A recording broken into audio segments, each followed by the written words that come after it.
Now for the rousing speech of the evening. All right. I'd like to introduce a woman who is the author of Women, Hating, and Our Blood, Prophecies and Discourses on Sexual Politics. She's currently working on a book about pornography to be published by Anchor Doubleday in 1981. Please join me in welcoming Andrea Dworkin. Please.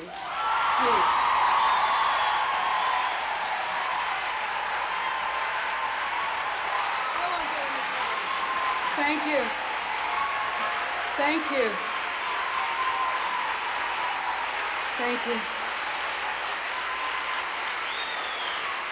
Thank you very much.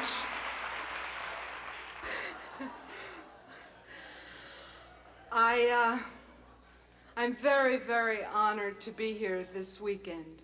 I really am. I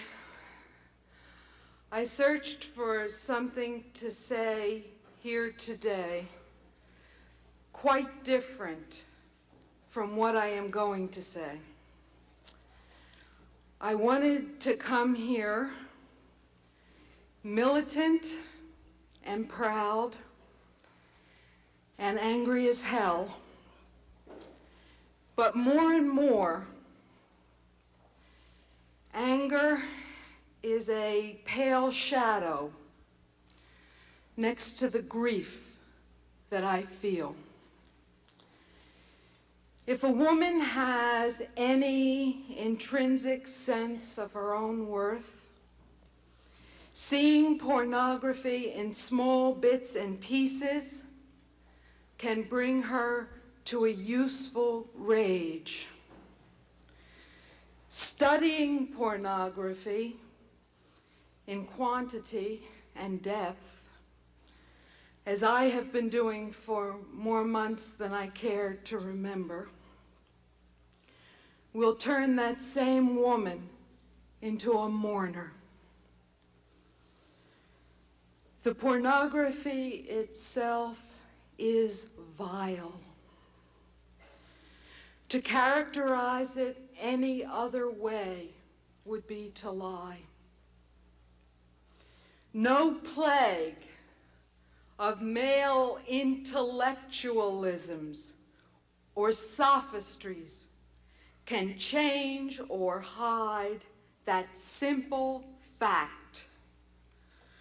Georges Bataille, a philosopher of pornography, which he calls eroticism, puts it clearly, and I quote, "In essence, the domain of eroticism is the domain of violence, of violation," end of quote. Mr. Bataille, unlike so many of his peers, is good enough to make explicit that the whole idea is to violate the female. Using the language of grand euphemism, so popular with male intellectuals who write on the subject of pornography, Bataille informs us that, and I quote, "The passive female side is essentially the one that is dissolved as a separate entity," end of quote. To be dissolved by any means necessary is the role of women in pornography. The great male scientists and philosophers of sexuality, including Kinsey, Havelock Ellis, Wilhelm Reich, and Freud, uphold this view of our purpose and our destiny. The great male writers use language more or less beautifully to create us in self-serving fragments, half dissolved, as it were, and then proceed to dissolve us all the way by any means necessary. The biographers of the great male artists celebrate the real-life atrocities that those men have committed against us, as if those atrocities are central to the making of art. And in history, as men have lived it, they have dissolved us by any means necessary. The slicing of our skins and the rattling of our bones are the energizing sources of male-defined art and science, as they are the essential content of pornography. The visceral experience of a hatred of women that literally knows no bounds has put me beyond anger and beyond tears. I can only speak to you from grief. We all expected the world to be different than it is, didn't we? No matter what emotional or material deprivation we have experienced as children or adults, no matter what we understood from history or from the testimonies of living persons about how people suffer and why, we all believed, however privately, in human possibility.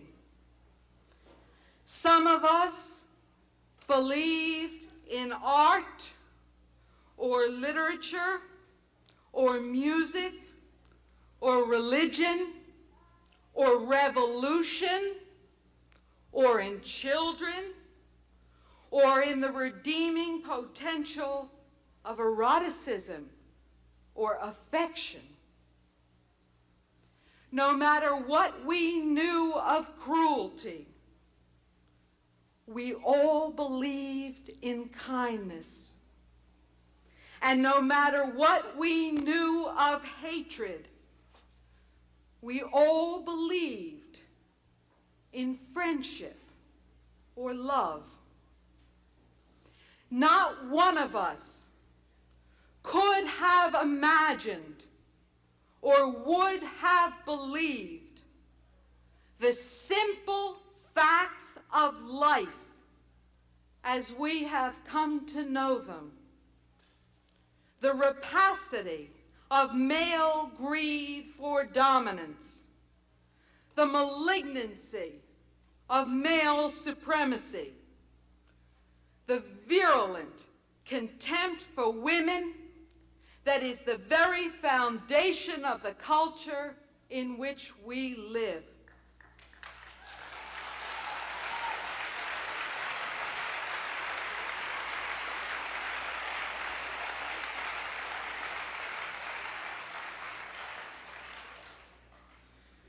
The women's movement has forced us all to face the facts.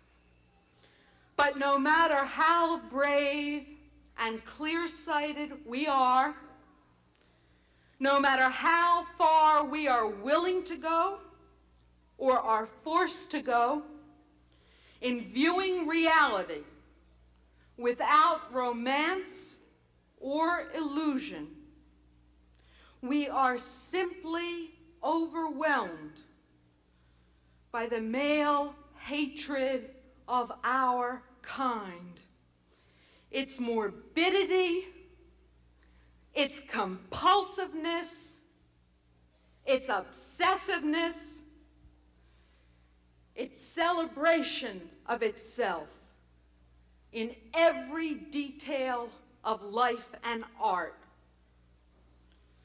We think that we have grasped this hatred once and for all, seen it in its spectacular cruelty, learned its every secret,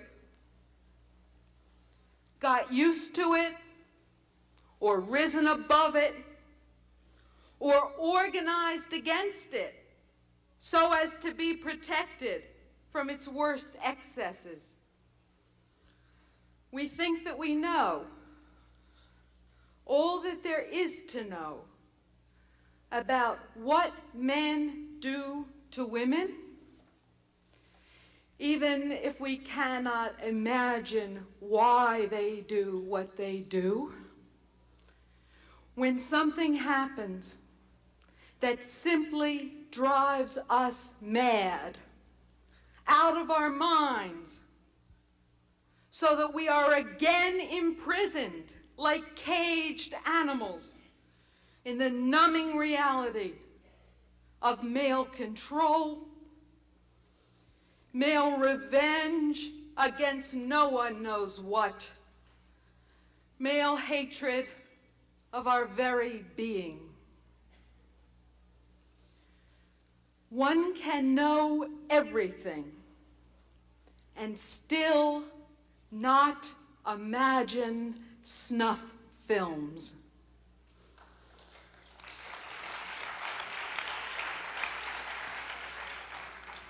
One can know everything and still be shocked and terrified when a man who attempted to make snuff films is released despite the testimony of women undercover agents whom he wanted to torture, murder, and of course, film.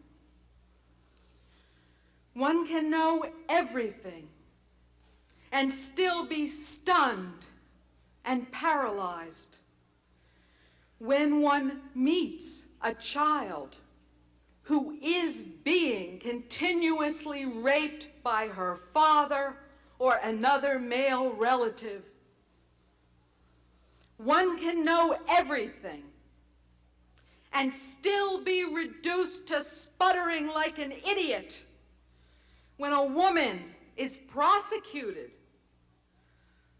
for attempting to abort herself with knitting needles, or when a woman is imprisoned for killing a man who has raped or tortured her, or is raping or torturing her.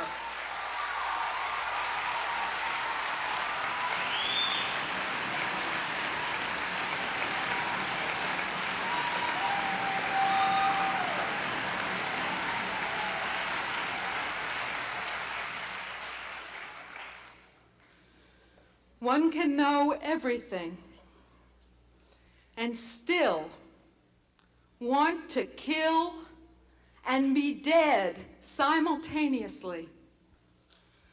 When one sees a celebratory picture of a woman being ground up in a meat grinder, and it doesn't matter how putrid the magazine is, one can know everything and still, somewhere inside, refuse to believe that the personal, social, culturally sanctioned violence against women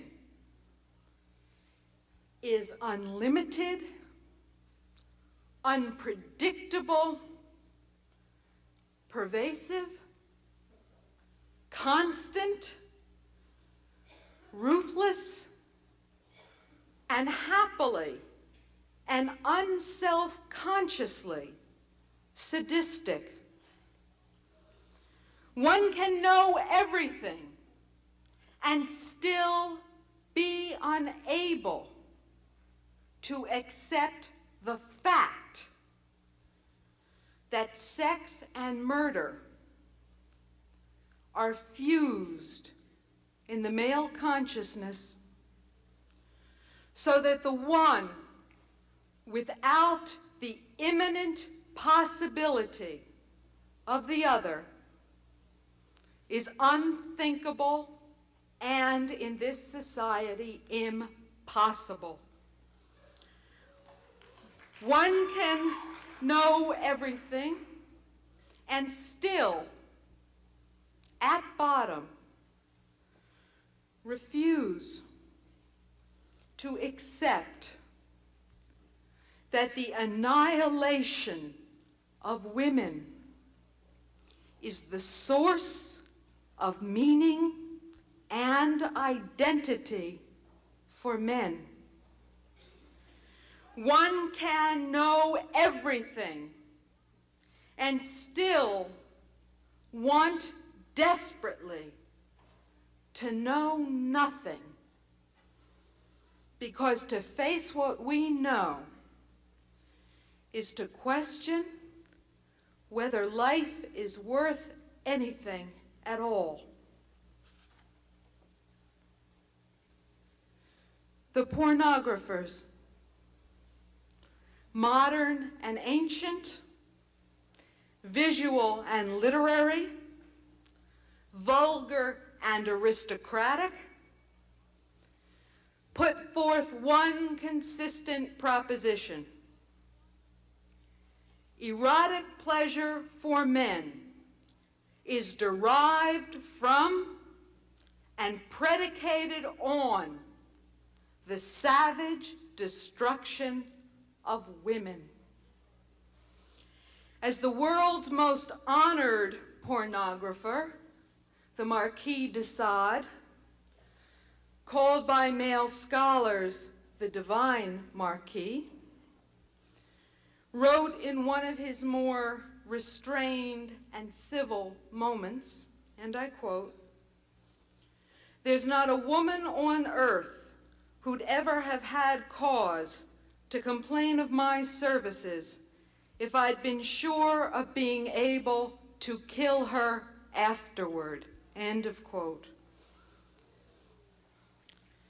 The eroticization of murder is the essence of pornography, as it is the essence of life. The torturer may be a policeman tearing the fingernails off a victim in a prison cell, or a so-called normal man engaged in the project of attempting to fuck a woman to death. The fact is that the process of killing, and both rape and battery are steps in that process, is the prime sexual act for men in reality and or in imagination. Women as a class must remain in bondage, subject to the sexual will of men, because the knowledge of an imperial right to kill, whether exercised to the fullest extent or just part way, is necessary to fuel sexual appetite and behavior. without women as potential or actual victims, men are, in the current sanitized jargon, sexually dysfunctional.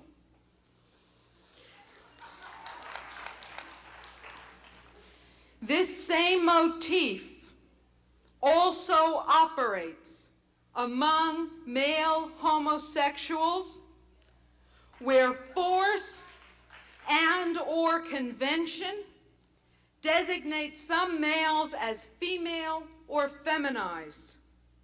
The plethora of leather and chains among male homosexuals, and the newly fashionable defenses of organized rings of boy prostitution by supposedly radical gay men are testimony to the fixedness of the male compulsion to dominate and destroy that is the source of sexual pleasure for men.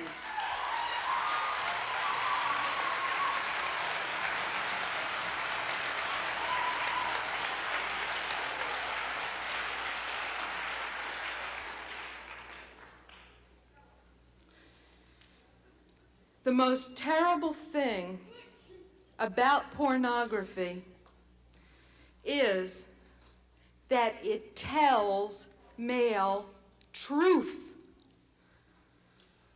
The most insidious thing about pornography is that it tells male truth as if it were universal truth. Those depictions of women in chains being tortured are supposed to represent our deepest erotic aspirations. And everyone in this room knows that many, many women believe it.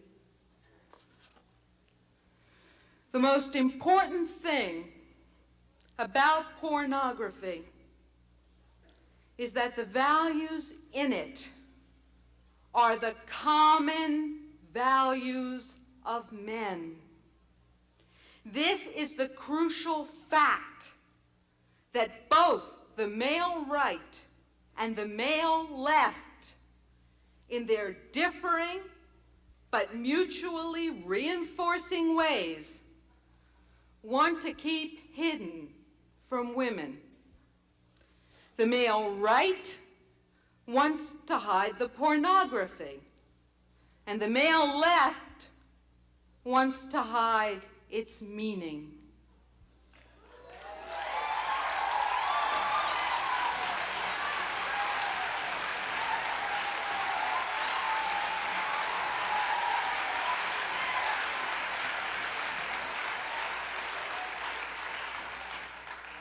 Both want access to pornography so that men can be encouraged and energized by it. The right wants secret access. The left wants public access.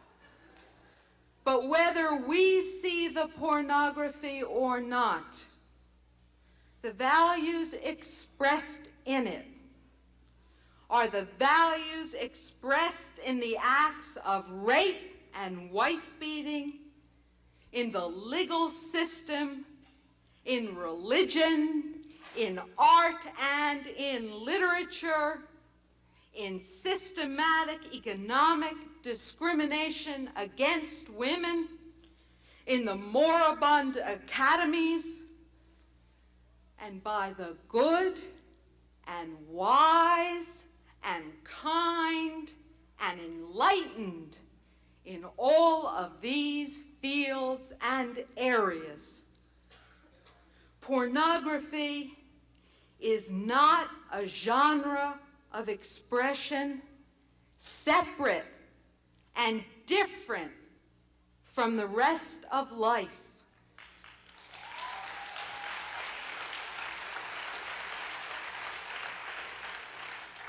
It is a genre of expression fully in harmony with any culture in which it flourishes. This is so whether it is legal or illegal. And in either case, pornography functions to perpetuate male supremacy and crimes of violence against women because it conditions, trains, educates, and inspires men to despise us, to use us, and to hurt us. Pornography exists because men despise women, and men despise women in part because pornography exists.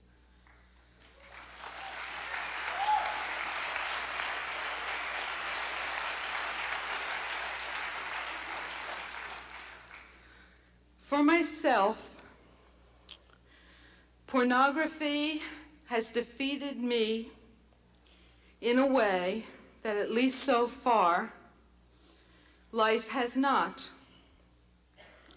Whatever struggles and difficulties I have had in my life, I have always wanted to find a way to go on, even if I did not know how, to live through one more day, to learn one more thing, to take one more walk, to read one more book, to write one more paragraph, to see one more friend, to love one more time. When I read or see pornography, I want everything to stop. Why, I ask? Why are they so damn cruel and so damn proud of it?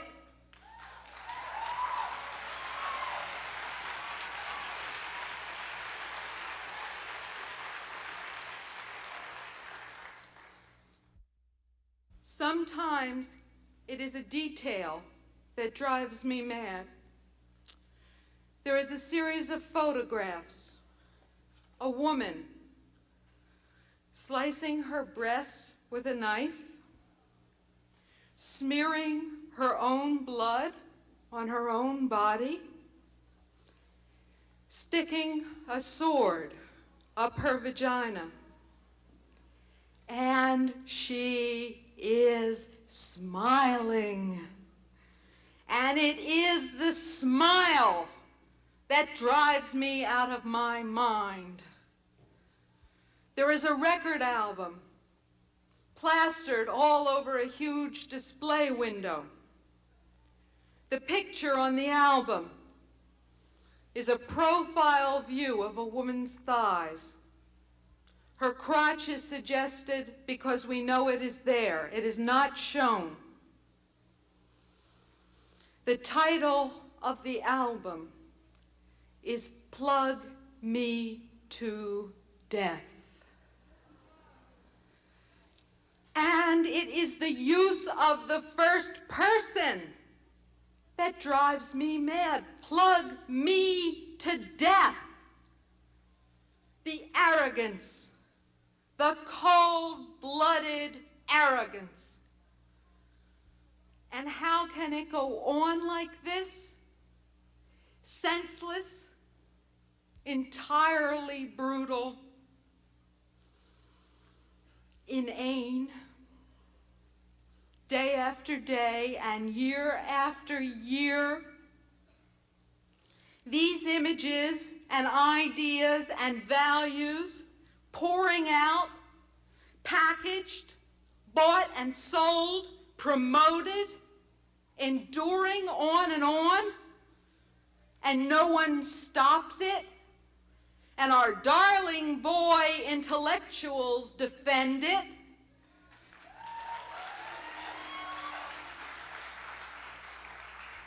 and elegant radical lawyers argue for it,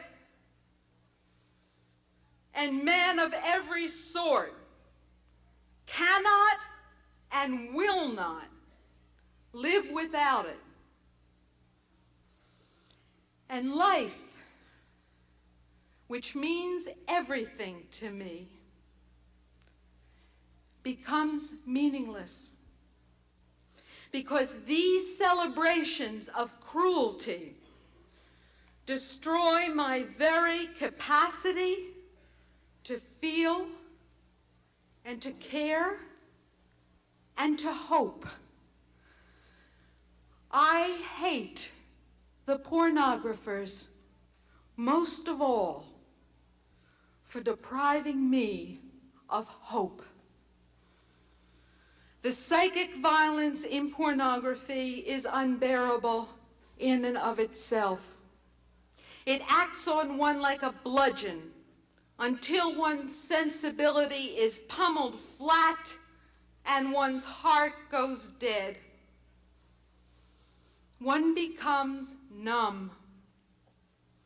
Everything stops. And one looks at the pages or the pictures and knows this is what men want, and this is what men have had, and this is what men will not give up. As lesbian feminist Carla J. pointed out in an article called Pot Porn and the Politics of Pleasure, men will give up grapes and lettuce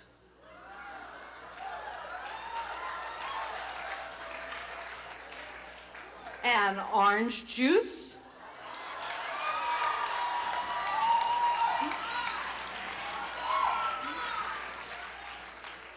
and for a time there, Portuguese wines and tuna fish. But men will not give up pornography.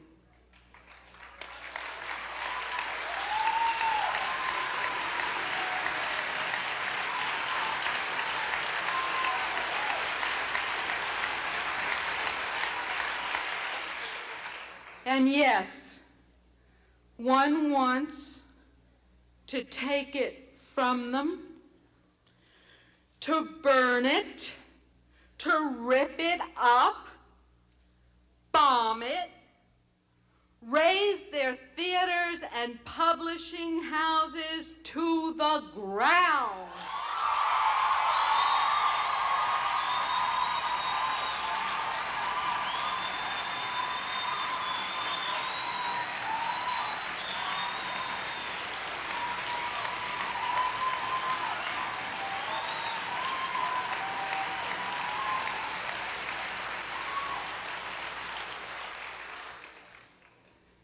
One can be part of a revolutionary movement, or one can mourn. Perhaps I have found the real source of my grief. We have not yet become that revolutionary movement.